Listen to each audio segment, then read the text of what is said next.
Should've bought some Amazon stock, but I bought the watch. Everything I do is not perfect, but I learn a lot. Yo, yo, yo, you are now tuned in to Options Gang Radio.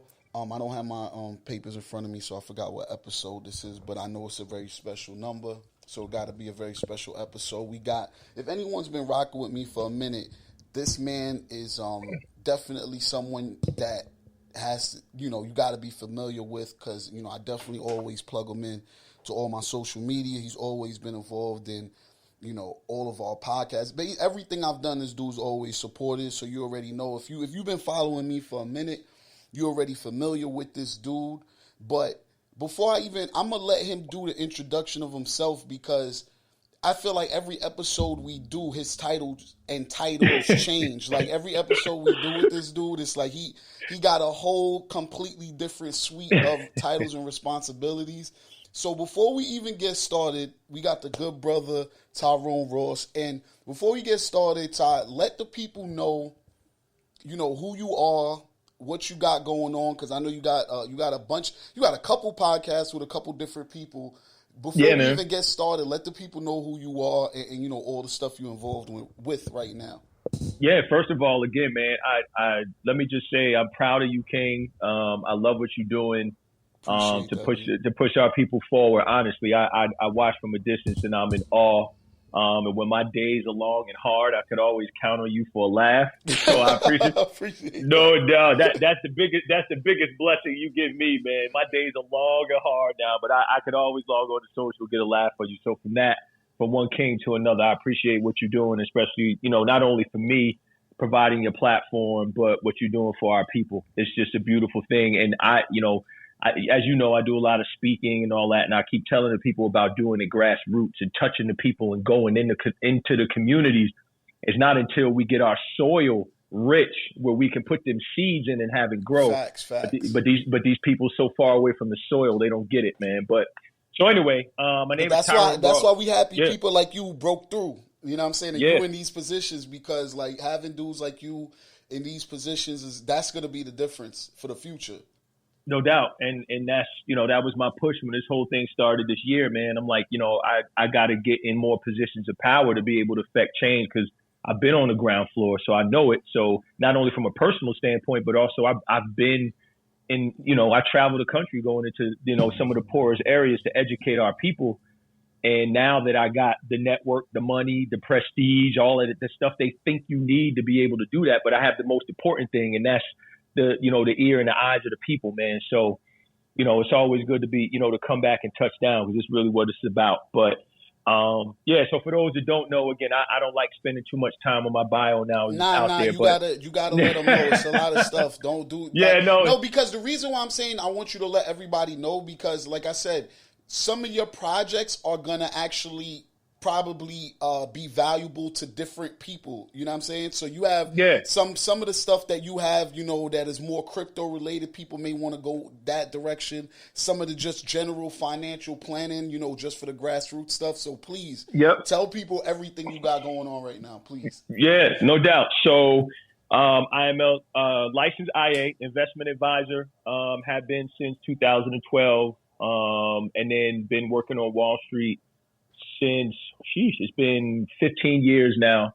Right now, I'm currently CEO of Onramp Invest, which is an investing platform that's going to allow financial advisors to onboard their clients into Bitcoin. And as a financial advisor, I know that issue firsthand because I had to deal with it. There was just no way to do it. So I'm building that now and building my team now. We're raising funding for that, and that's going well. We got some big news coming with the people that are investing in that.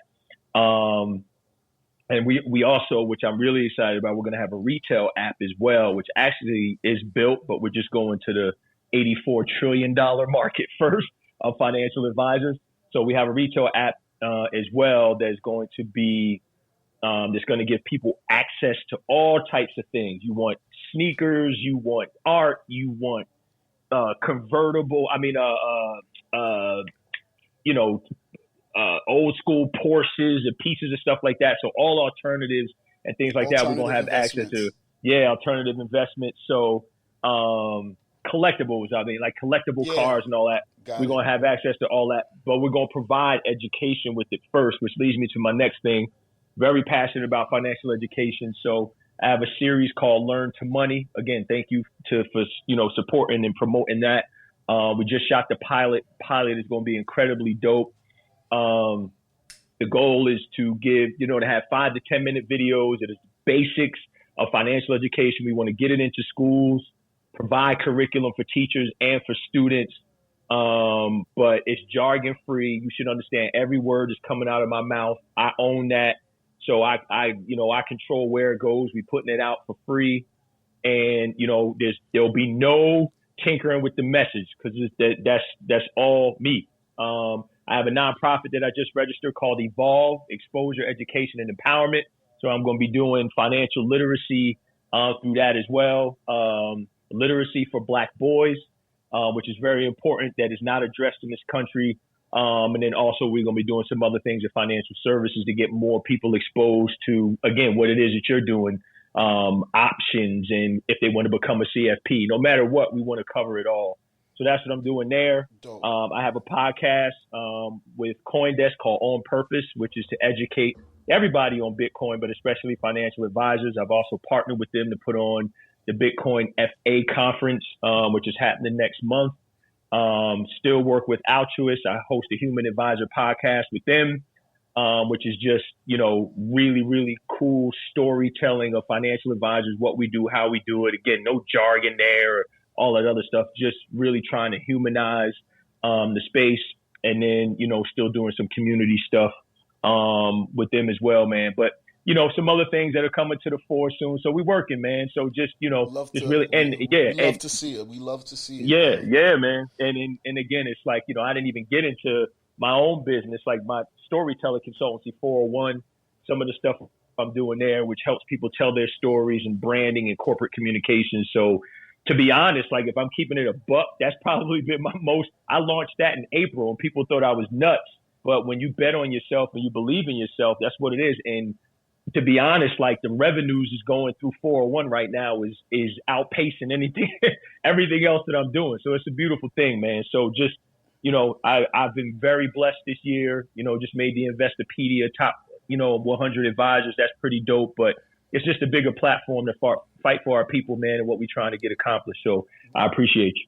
And another reason why I want you to say everything, because I think a lot of people see successful people and then they just think like, oh, this person knows somebody that got them in this position, or this person lucked up to get into this position, or this person had, people don't really realize a lot of successful people do a lot of work. Like they're doing a lot of things. And a lot of times with successful people, granted, a lot of your ventures are all successful in their own regard. But what happens with a lot of people in general, most people who are successful have a couple of things, and not every single one of those things they try to do popped off.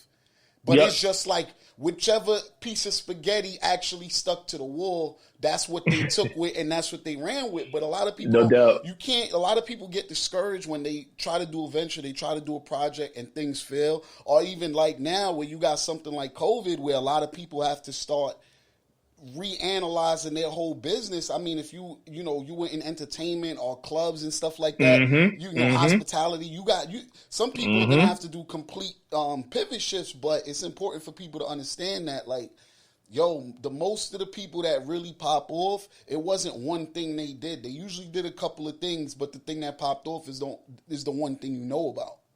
No doubt. And when you learn game, right, and eventually, if you are successful, your network broadens and there's people that could put you in position for all of these things. But you do have to find that one thing that's going to give you that audience. And then people will open up other doors and rooms for you and advocate for you when you're not in the room. You know what I'm saying? To be like, oh, no, we need Carl for this and nobody else. Or we need Tyrone for this and nobody else. And then you go and you eat. And I tell people all the time, it's the rooms that you're not in that make you the most money. The rooms that you're in, you already know that bad. But it's the rooms that you're not in with people advocating for you where you get the most money. You know what I'm saying? And you get the most opportunity. That's some real shit. I might have to steal that. That's going to have to get thrown into the repertoire. I like that one. No, it's real talk. Nah. That's real talk, yeah. And that's really what it comes down to, man. Like, We just need to teach and this is what I've spoken to a couples retreat, a black church, a Carson group, which is a 15, like all diverse groups. And over I've been saying the same thing consistently for the last 2 weeks, is that there's people, we don't speak money. We are in a capitalist society where people are raised not to speak the language of the society that they live in. When you get around people who speak money, and truly, there's only 4 things you could ever do with money: make it, grow it, protect it, transfer it. Everything else is noise.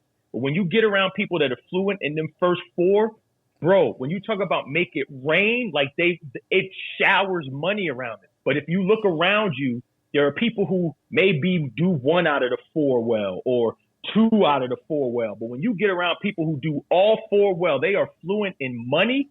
That's when you start talking about generational wealth and all those other things. It's, so that's kind of what I've been saying. And again, it's cool what you're doing to educate. Because to be honest, man, people, like, I've been in financial services, like I said, 15 years.